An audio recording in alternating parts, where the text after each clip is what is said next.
Number one అంటారు. అసలైన number one Gurukashi university.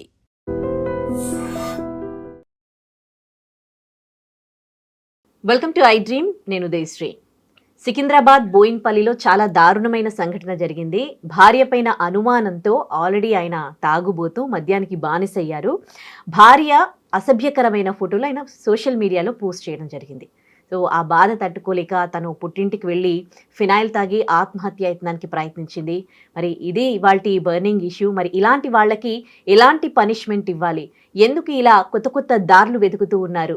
అమ్మాయిలైనా సరే అబ్బాయిలైనా సరే, పెళ్ళైన మహిళలు, భార్యలు, భర్తలు ఒకరిని ఒకరు హింసించుకోవడానికి కారణాలేంటి? ఇలా కొత్త దారులు వెతకడానికి వెనకాల ఏం జరుగుతోంది? అసలు ఎందుకు ఇలాంటి థాట్స్ వస్తున్నాయి? ఇది ఇవాల్టి బర్నింగ్ ఇష్యూ. మాట్లాడడానికి మనతో రమారజనీ గారు ఉన్నారు. Family speaker, public counsellor and motivational speaker. నమస్తే అండి. Welcome to our studio. Thank you. చూసారు కదా, అసలు ప్రతిరోజు మనం మాట్లాడుకుంటే అన్నీ ఇలాంటి ఇష్యూసే. సో ఇలా కొత్త కొత్త ఐడియాస్ ఎట్లా వస్తూ ఉన్నాయి? ఒకరినొకరు వేధించడానికి ఎన్ని మార్గాలు ఉన్నాయో అన్ని వెతుకుతూ ఉన్నారు. సో ఇలాంటి వాళ్ళకి ఎలాంటి పనిష్మెంట్ ఇవ్వాలండి? వీళ్ళలో మార్పు వచ్చేది ఎట్లా? మార్పు వ్యసనాలకి బానిసలైన వాళ్ళల్లో మార్పులు రావు. వ్యసనాలు మరి ఇప్పుడు నిన్న మొన్న విన్నాను, కరెక్టో తప్పో నాకు తెలీదు, వైన్ షాప్స్ గురించి వాటి ఎలా డెవలప్ చేయాలి అనే ఒక న్యూస్ విన్నాను నేను. గవర్నమెంట్, ఎక్కడ గవర్నమెంట్ అని అడగండి, ఒక గవర్నమెంట్లో విన్నాను. అది రాంగ్ రైట్ అనేది నాకు కూడా కన్ఫర్మేషన్ లేదు. మరి ప్రజలు ఇలా అయిపోతున్నప్పుడు గవర్నమెంట్ ఏం చేయాలి? దాన్ని తగ్గించాలా, పెంచాలా అనేది వాళ్ళ చేతుల్లో ఉంది. మరి ప్రజలందరూ ఒక నిర్వీర్యం అయిపోతున్నారు కదా. ఎలా అంటే ఒక సోమరిపోతులు, ఒక బద్ధకస్తులు, జీవోత్సవాల్లాగా తాగి లేకపోతే డ్రగ్స్ తీసుకునో పడుంటున్నారు పనిపాటలు చేయకుండా. కొంతకాలం వరకు కూడా వీళ్ళకి ఉద్యోగం లేని యువతకి ఏదో ఒక స్టైఫండ్ లాగానో ఏదో ఒక హెల్ప్ లాగానో మనీ కూడా ఇచ్చారు. అప్పుడు యూత్ బాగా చెడిపోయారు. సిగరెట్లని, డ్రగ్స్ అని, డ్రింక్ అని. ఆ డబ్బులతో వాళ్ళ ఆ డబ్బులతో మీరు ఉద్యోగ ప్రయత్నాలు చేసుకోండి, ఉద్యోగం వచ్చే వరకు మీరు బాధపడకుండా మీకు అథర్వుగా ఉంటుంది అని హెల్ప్ చేశారు. గవర్నమెంట్ ఉద్దేశం బాగానే ఉంది. కానీ ఆ ఉద్దేశం ఎటు తిరిగింది? యూత్ సోమరిపోతలు అయిపోయారు. అలాగే ఇప్పుడు తాగుడు, మీరు చెప్పారు తాగి అన్నారు. తాగి ఆ పని చేశాడు కదా, న్యూడ్ వీడియోస్ భార్యవి పోస్ట్ చేశాడు. అంటే అతను అక్కడ తాగుడికి వ్యసనం బానిస అయ్యాడు. అదొక వ్యసనం. ఎందుకు అవ్వాల్సి వచ్చింది అంటే దొరుకుతుంది. ఎందుకు దొరుకుతుంది అంటే సప్లై ఉంది, గవర్నమెంట్ వాటిని డెవలప్ చేస్తుంది. ప్రభుత్వానికి రెవెన్యూ కూడా దానిపైనే ఉండడం వల్ల అసలు ఏ ప్రభుత్వం కూడా చేయలేకపోతుంది. అసలు నాకు ఒక డౌట్ ఇక్కడ, జనం తాగి కింద పడిపోయి సంసారాలు కూలిపోయి చావులకి, ఆత్మహత్యలకి, హత్యలకి పాల్పడుతుంటే దాని ద్వారా రెవెన్యూ పెంచుకోవాలి, రాష్ట్రం యొక్క డెవలప్మెంట్ చేయాలి అని అనుకోవడం అనేది అది ఎంతవరకు కరెక్ట్, ఎంతవరకు కాదు, అసలు కరెక్టా? నాకు ఇది డౌటు. ఎవరిని అడగాలి? ఎవరన్నా దొరికితే నేను అడుగుతాను ఖచ్చితంగా. పెద్ద పెద్ద వాళ్ళు ఎవరైనా కనపడితే అడుగుతాను, ఏంటండి దీంట్లో ఉన్న మతలబ్ ఏంటి? జనం చచ్చిపోతున్నారు, నాశనం అయిపోతున్నారు, దాని మీద రాష్ట్రాన్ని డెవలప్ చేయడం ఏంటి ఆ రెవెన్యూతో? నాకు కొంచెం సందేహం నివృత్తి చేయండి అని అడగటానికి సిద్ధంగా ఉన్నాను. అయితే ఇప్పుడు ఈ వ్యసనాలకి బానిస అయిన వాళ్ళకి ఏం కావాలి చెప్పండి మీరు? డబ్బు కావాలి. డబ్బు పెళ్ళాం సంపాదించి తీసుకొచ్చి ఇవ్వాలి వాడికి, తాగేవాడికి. ఇలాంటి సంఘటనలు కొంచెం లో క్లాస్ పీపుల్లోనే ఎక్కువ జరుగుతూ ఉంటాయి. వీళ్ళకి డబ్బు సోర్సెస్ అనేవి తక్కువ ఉంటుంది.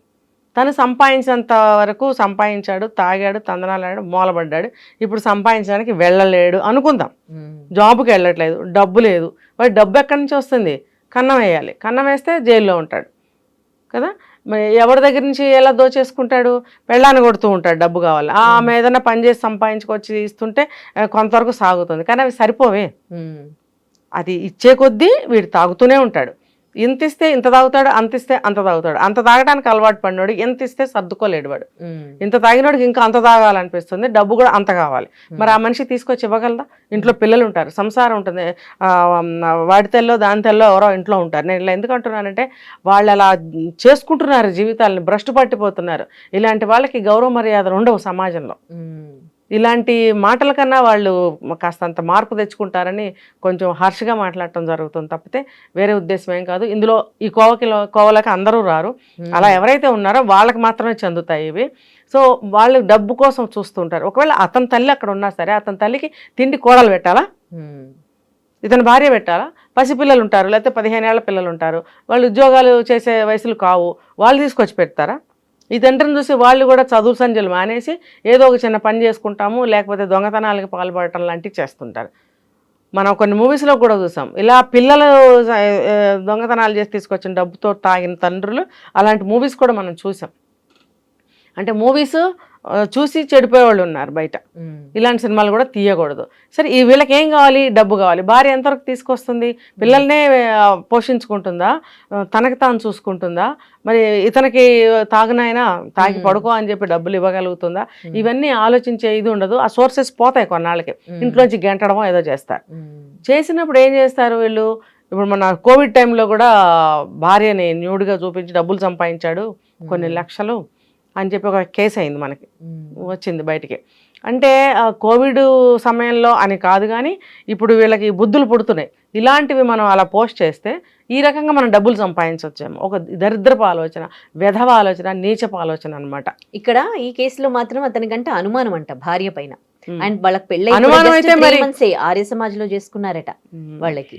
మరి అనుమానం అయితే అవెందుకు పెడతాడు? అదే కదా, మూర్ఖుడు బానిసైపోయాడు కదా మధ్యాహ్నం. అనుమానం అయితే ఇంకోలా ఉంటుంది. ఇక్కడ మనం ఆలోచించాలి. అంటే ఏంటంటే అది సైకోయిజం, కసేమో. దీన్ని ఇలాగ చెడగొట్టాలి, చెడ్డ పేరు తీసుకురావాలి సమాజంలో అని ఏమన్నా చేశాడా? లేకపోతే డబ్బు కోసం అట్లా ఏమైనా చేశాడా? 3 నెలలకే ఇలా తయారైతే అసలు అందుకనే ముందుగా తెలుసుకోవాలి ఎలాంటి వాడు, ఏం అలవాట్లేదు. అవి దాచిపెట్టి కూడా పెళ్లి చేస్తారు. కర్మ ఏం చేయలేము. కర్మకి అందరం తల వంచాల్సిందే. కాస్త అందులో నుంచి తేరుకుని బయటపడి తెలివిగా బ్రతకడానికి ప్రయత్నించాలి, కానీ ఆత్మహత్యలు చేసుకోవడమా, చంపేయడమా కాదు. వదిలేయండి ఇలాంటి వాళ్ళని, పెళ్లిళ్ళు వద్దు, ఏం వద్దు అసలు. వదిలేసి ఎలాగో మీ జీవితాన్ని మీరు ఒక దారి చేసుకుని బ్రతకడమే. ఇలాంటి వాడిని జీవితకాలం పోషించగలదామే? అదే కదా. ఇలాంటి వాళ్ళకి పిల్లలు పుడతారా? పుడితే కూడా వాళ్ళు ఇంకొక భారంగా అమ్మాయికి. 3 నెలల్లోనే ఇంత టార్చర్ చూపించిన రేపు ముందు ఏం పోషిస్తాడు? అసలు జరగదు. ఇంకెంత టార్చర్ పెడతాడు? చాలా. ఇంకా సైకోల్ గా మారిపోతారు. ఇప్పుడు అందులో భాగంగానే న్యూడ్ వీడియోస్ తీసుకెళ్లి అందులో పెట్టడం. అదే అంతే కదా. ఏ ఉద్దేశంతో చేశాడు మరి? ఏడిపించడానికి చేశాడా? ఆ విధంగా డబ్బులు సంపాదించడానికి చేశాడా? కానీ ఇలాంటి టైంలో ఇట్లాంటి ప్రాబ్లమ్స్ ఫేస్ చేస్తున్న ఆ లేడీ, ఆమె సూసైడ్ చేసిందంటే ఎంత బాధాకరం కదా. సోషల్ మీడియాలో ఆమెకి దారి లేదు, ఎవరికి చెప్పాలి?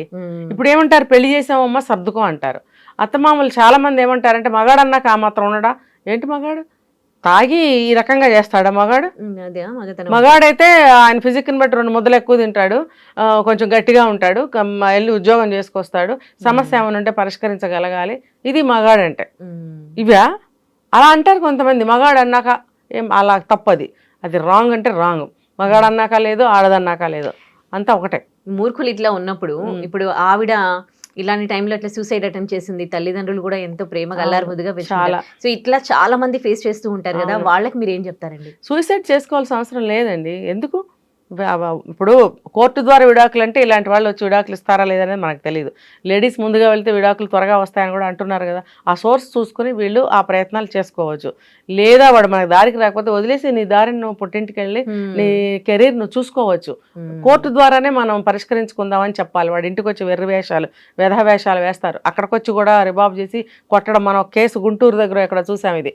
ఇది ఇతను తాగుడుకి భరించలేక పుట్టింటికి వెళ్ళి కూర్చుంటే అక్కడికి కూడా వీళ్ళు అల్లరి చేస్తే నడి రోడ్లో పీక కోసేసి ఊరేసి చంపేసింది అని పెద్ద ఇదిగా చెప్పారు.